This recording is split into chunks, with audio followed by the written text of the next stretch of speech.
कुंवारा बाप। ये कहानी है रामे की। रामे एक गरीब आदमी था जो रिक्शा चलाकर अपना पेट पालता था। रिक्शा चलाने में उसकी ज्यादा की कमाई नहीं हो पाती। कभी कभी तो उसे भूखे पेट ही सोना पड़ता था, क्योंकि उसकी रिक्शा टूटी फूटी थी तो लोग उसमें कम बैठना पसंद करते थे। रामे रिक्शा लेकर चलता है। आ जाओ नंद विहार के लिए सवारी, आ जाओ नंद विहार के लिए सवारी, आ जाओ जल्दी से पहुंचा दूंगा, सस्ते में पहुंचा दूंगा, नंद विहार के लिए सवारी आ जाओ। वो ऐसे ही अपनी सवारी को बुलाता रहता है, लेकिन कोई भी नहीं आता। तभी एक बूढ़ी आती है। बेटा, मुझे नंद विहार जाना है, तुम मुझे छोड़ दोगे? पर मेरे पास ज्यादा पैसे नहीं हैं। हाँ हाँ ठीक है अम्मा, मैं छोड़ दूंगा, आप चिंता मत कीजिए, आइए बैठिए। बूढ़ी जैसे ही रिक्शा में बैठने वाली होती है, वो रिक्शा को देखकर तुरंत मना कर देती है। अरे पागल हो क्या तुम? तुम्हारी रिक्शा तो पूरी टूटी हुई है, मैं कैसे बैठूं? नहीं नहीं बाबा, मुझे अपनी बूढ़ी हड्डियों का भी तो ध्यान रखना है। मैं रिक्शा में नहीं बैठ सकती, कहीं गिर गई तो इस उम्र में हड्डियां जुड़ेंगी भी नहीं। मुझे नहीं जाना तुम्हारे साथ। अरे अरे आंटी, आप चिंता मत करिए, मैं आपको बहुत संभाल के ले जाऊंगा, बिल्कुल भी नहीं गिराऊंगा। आप बैठिए तो सही, मुझ पर भरोसा रखिए। नहीं भाई, माफ करो, मुझे नहीं जाना, मैं दूसरी रिक्शा कर लूंगी। आंटी रामे की एक बात नहीं मानती और वहाँ से चली जाती है। इस तरह से रामे की हर सवारी उसमें बैठने के लिए मना कर देती है। कोई उसकी रिक्शा में नहीं बैठता, क्योंकि उसकी रिक्शा की हालत खराब थी। दिन भर रामे यही सोचता रहता था। ऐसा ही चलता रहा तो मैं कैसे अपना पेट भरूंगा, मेरे तो खाने के लाले पड़ जाएंगे, मुझे कुछ तो सोचना होगा। रामे अपने घर में अकेले ही रहता था। एक दिन रामे रिक्शा लेकर जा रहा था। रात काफी हो चुकी थी।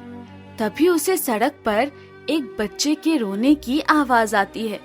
वो रिक्शा रोक लेता है। अरे इतनी रात को सुनसान सड़क पर बच्चे के रोने की आवाज कहाँ से आ रही है? देखना पड़ेगा, आखिर किसी का बच्चा रो रहा है। आसपास तो कोई दिखाई नहीं दे रहा। रामे बच्चे की आवाज सुनता सुनता कूड़े के कचरे के डब्बे के पास पहुंच जाता है। उसी में एक बच्चे को देखता है। रामे छोटे से प्यारे से बच्चे को देखकर हैरान हो जाता है और उसे उठा लेता है। हे भगवान, इतना प्यारा बच्चा! ये बच्चा कौन है? कौन इसे कचरे के डब्बे में फेंक कर चला गया? अगर बच्चा पाल नहीं सकते तो उसे पैदा क्यों करते हैं? ना जाने इस कलयुग में और क्या क्या देखने को मिलेगा। अपने सीने के टुकड़े को लोग ऐसे सड़क पर छोड़ के चले जाते हैं, और जो औलाद को तरसाते हैं उन्हें भी औलाद प्राप्त नहीं होती। हाँ, बच्चा रामे की तरफ घूर रहा था। रामे को उसकी तरफ खिंचाव भी हो रहा था और वो सोचता है, मैं अब इस बच्चे का क्या करूं? इसे यहाँ पर तो नहीं छोड़ सकता, पर मैं अपना भी तो पेट मुश्किल से ही भर पाता हूँ। इसे कैसे पालूंगा?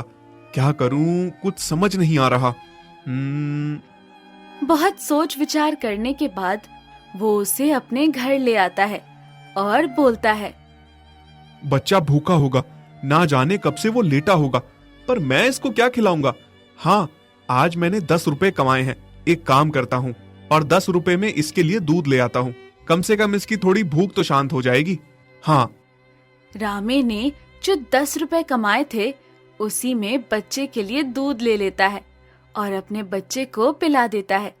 तभी मोहल्ले की एक काकी, जो रामे को बेटे जैसा बहुत लाड करती थी, वो उससे पूछती है, रामे, ये किसका बच्चा उठाकर लाया है?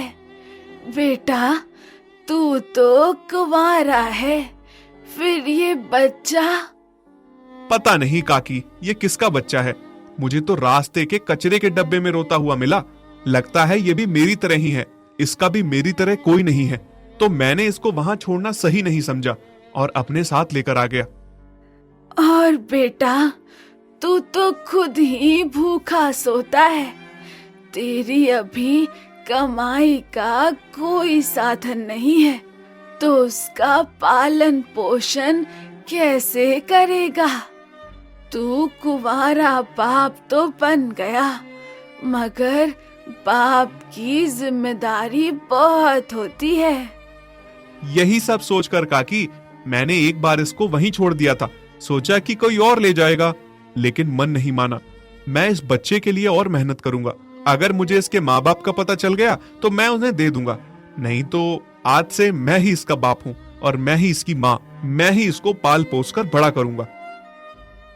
अगले दिन रामे गांव के एक मुखिया से पैसे उधार लेकर सबसे पहले अपने रिक्शे की मरम्मत कराता है और फिर अपने बच्चे को अपनी पीठ से बांधकर रिक्शा चलाना शुरू कर देता है।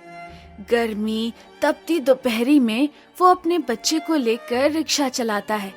पसीने में तर तर होता है।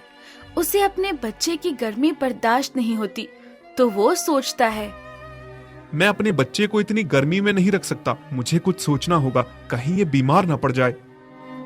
फिर वो अपनी रिक्शा के हैंडल पर टोकरी लगवा देता है और साथ में टोकरी में छाता लगवा लेता है और अपने बच्चे को गर्मी से बचा कर रखता है। तपती गर्मी में खुद पसीने में अपने बच्चे के लिए मेहनत करता है। बीच बीच में वो अपने बच्चे को पानी पिलाता है, दूध पिलाता है। धीरे धीरे उसका बच्चा बड़ा होने लगता है और वो उसे काकी के पास छोड़कर खुद दिन रात मेहनत करने लगता है। तब काकी रामे से बोलती है, बेटा, इतनी गर्मी होती है, तू तपती दोपहरी में भी आराम नहीं करता।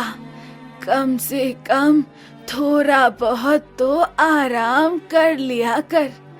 जब से ये बच्चा तेरे पास आया है, तूने तो अपने शरीर को शरीर ही नहीं समझा है।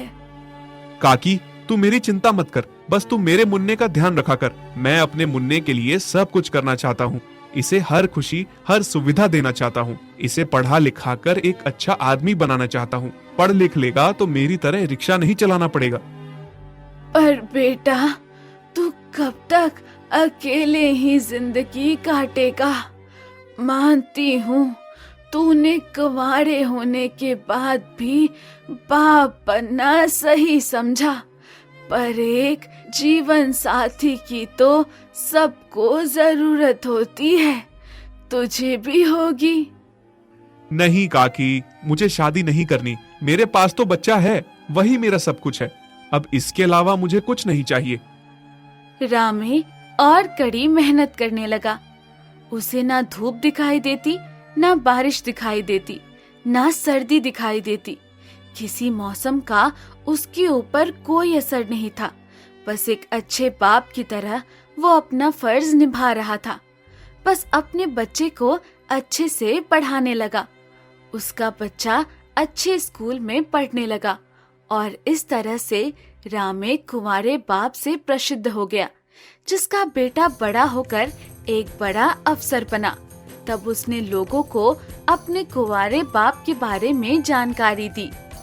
दोस्तों, हर कामयाब इंसान के पीछे उसके माता पिता का हाथ होता है। मेरे पीछे भी मेरे पापा की कड़ी मेहनत है, जिन्होंने मेरी वजह से कभी शादी नहीं की। मैं उनका खून भी नहीं हूँ, तब भी उन्होंने मुझे इस काबिल बनाया कि आज मैं यहाँ खड़े होकर आपको ये सब बता रहा हूँ। एक आदमी शादी के बाद पिता बनता है, पर मेरे कुंवारे पिता रातों रात पिता बन गए। आज मैं हाथ जोड़कर उनका धन्यवाद करता हूँ। दोनों बाप बेटे गले लगते हैं और खुशी के मारे रोने लगते हैं।